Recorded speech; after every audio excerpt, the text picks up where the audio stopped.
दोस्तों, पश्चिम बंगाल की मुख्यमंत्री ममता बनर्जी को लेकर के नंदीग्राम में हुई घटना के मामले में चुनाव आयोग ने एक बड़ी कार्रवाई अब फाइनली कर दी है।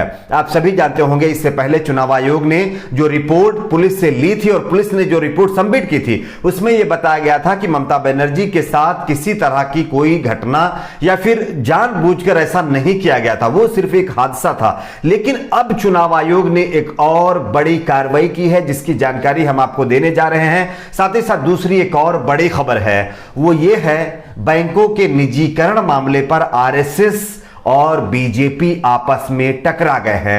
आगे हम आपको बताएंगे कि कौन से वो नेता हैं जो आपस में भिड़े। वहीं अगली बड़ी खबर, मुकेश अंबानी की जो पत्नी है नीता अंबानी, अब बीएचयू यूनिवर्सिटी में उनको एक बड़ा पद दिया जा रहा है, जिसके ऊपर जो है सोशल मीडिया पर बवाल मचा हुआ। हम आपको एक एक करके तमाम बड़ी खबरें बताएंगे। उससे पहले एक छोटी सी रिक्वेस्ट करेंगे, आप इस वीडियो को लाइक करके चैनल को सब्सक्राइब जरूर कर लीजिए। सबसे पहले तो आप इस खबर को देखिए। पश्चिम बंगाल की मुख्यमंत्री ममता बनर्जी को चोट लगने के मामले में चुनाव आयोग ने अब बड़ा एक्शन लिया है। कल तक चुनाव आयोग ने यह कहा था कि सिर्फ ये एक हादसा है, इसमें किसी का कोई भी हाथ नहीं है, और उन्होंने जो चोट लगी थी उसकी वजह तक नहीं बताई थी।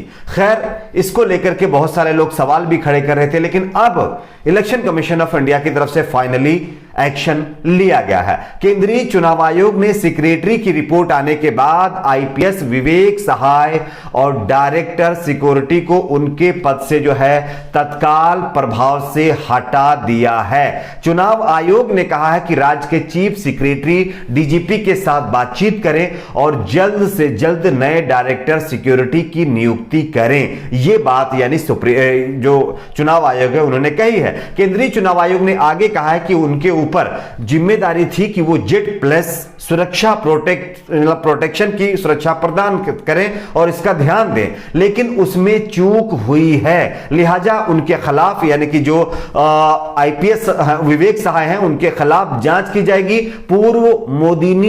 पूर्व के जिलाधिकारी की जिम्मेदारी आईएसएस स्मिता पांडे को दी गई है। तो यह कहीं ना कहीं एक और बड़ी खबर, ममता बनर्जी मामले पर एक और बड़ी कार्रवाई चुनाव आयोग की तरफ से अब की गई है। आईपीएस अधिकारी विवेक सहाय को हटाने के बाद यहां पर दूसरी आईएएस को यानी कि नियुक्त किया गया है। अब देखना यह है कि आगे जब उस अधिकारी के खिलाफ जांच होगी तो उसमें क्या सामने निकल कर आता है। लेकिन इस मामले पर एक और कहीं ना कहीं ये बड़ी खबर है। बात करते हैं अगली एक और बड़ी खबर की। बैंकों के निजीकरण को लेकर के आप सभी जानते होंगे, आज पूरे देश के बैंक कर्मचारी हड़ताल पे हैं और इस हड़ताल में कई युवा संगठन हैं जो उनका समर्थन कर रहे हैं। पूरे देश में इसको लेकर के लगातार चर्चाएं हैं। आप सोशल मीडिया पे देख लीजिए, कहीं भी देख लीजिए, लगातार इसकी आवाज उठाई जा रही है। लेकिन अब खुद बीजेपी का सहयोगी आरएसएस का एक संगठन उनके खिलाफ खड़ा हो गया है। आप इस खबर को देखिए। पहले बैंकों का संचालन निजी हाथों में था।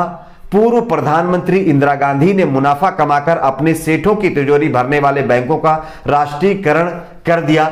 ऐसा कई सारा आरोप और कई तरह की बातें अभी तक बीजेपी की तरफ से कही जा रही थी और यह आरोप लगाया जा रहा था। लेकिन अब प्रधानमंत्री नरेंद्र मोदी क्या इंदिरा गांधी के नक्शे कदम पर चल रहे हैं और उनके कदम पर पलट रहे हैं, इसको लेकर के लगातार चर्चा है। केंद्र सरकार सार्वजनिक क्षेत्र के बैंकों को फिर निजी हाथों में देने के रास्ते पर बढ़ रही है।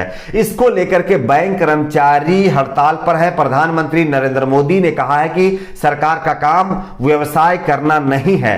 यह कहकर उन्होंने बैंकों के निजीकरण जैसे कदम को मजबूत वकालत की है। लेकिन अब इस बैंक के निजीकरण मामले पर खुद आरएसएस से जुड़ा हुआ एक संगठन बीजेपी के खिलाफ आ गया है।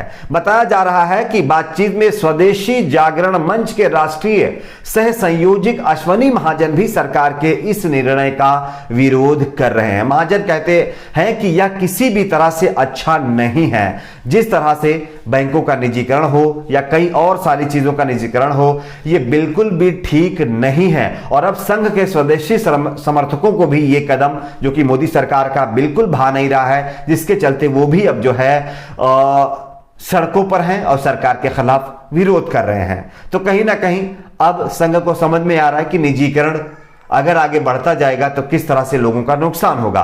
बात करते हैं एक और बड़ी खबर की। नीता अंबानी मुकेश अंबानी की पत्नी है। जानकारी मिल रही है कि बीएचयू के सोशल साइंस डिपार्टमेंट, आपको पता होगा बनारस हिंदू यूनिवर्सिटी, यहां पर जो है नीता अंबानी को बताया जा रहा है एज ए लेक्चरर अपॉइंट करने का एक ऑफर दिया गया है। रिपोर्ट के मुताबिक बीएचयू के सोशल साइंस डिपार्टमेंट में स्थापित महिला अध्ययन और विकास केंद्र की ओर से नीता अंबानी को यह प्रस्ताव भेजा गया है कि वो यहां पर आकर के एज ए लेक्चरर बच्चों को इसकी जो साइंस डिपार्टमेंट की है वो शिक्षा दें। तो ये एक और बड़ी खबर है बीएचयू यूनिवर्सिटी को लेकर के, जहां पर मुकेश अंबानी की पत्नी नीता अंबानी नियुक्त हो सकती हैं। बात करते हैं अगली एक और बड़ी खबर की। देश के प्रधानमंत्री नरेंद्र मोदी को वैसे तो बीजेपी के नेता अपना भगवान मानने तक के लिए अब राजी हो चुके हैं। खैर वो भगवान है या नहीं है ये तो उनको ही पता है, लेकिन अब एक और नया मामला इस खबर को लेकर आ रहा है। आप देखिए, उत्तराखंड के सीएम जो रावत जी हैं, उन्होंने अब पीएम नरेंद्र मोदी को लेकर के बड़ा बयान दे दिया है। उत्तराखंड के नए सीएम तीरथ सिंह रावत ने पीएम नरेंद्र मोदी की तुलना भगवान राम से कर दी है। उन्होंने कहा है कि भगवान राम ने समाज के लिए अच्छा काम किया था, इसीलिए लोग उन्हें भगवान मानने लगे हैं। इसी प्रकार भविष्य में पीएम मोदी के साथ भी ऐसा ही होगा। मालूम हो कि सीएम तीरथ सिंह रावत रविवार को ही ऋषिकुल के सरकारी पीजी आयुर्वेदिक कॉलेज के सभा को संबोधित करते हुए उन्होंने इस तरह का बयान दिया है। उनका कहना है कि आने वाले दिनों में भविष्य में देश के प्रधानमंत्री नरेंद्र मोदी की पूजा भी की जाएगी। तो ये कहीं ना कहीं एक बड़ा ऐलान उन्होंने कर दिया है। अब सोचना यह है लोगों को, क्या देश के प्रधानमंत्री श्री राम जी से जो तुलना की जा रही है बीजेपी नेताओं के द्वारा, वो उनके कद तक हैं या नहीं है, ये एक उनका मसला है। लेकिन इससे पहले एक बीजेपी नेता ने कहा था कि वो कन्हैया की तरह है, श्री कृष्ण है, कोई कह दे रहा है कि वो राम है। अब बचे खुचे जो मतलब जो है और कुछ लोग हैं या फिर भगवान हैं, उनके बारे में भी ये क्या कहते हैं, ये देखने वाली बात है। खैर, आपकी अपनी क्या राय है?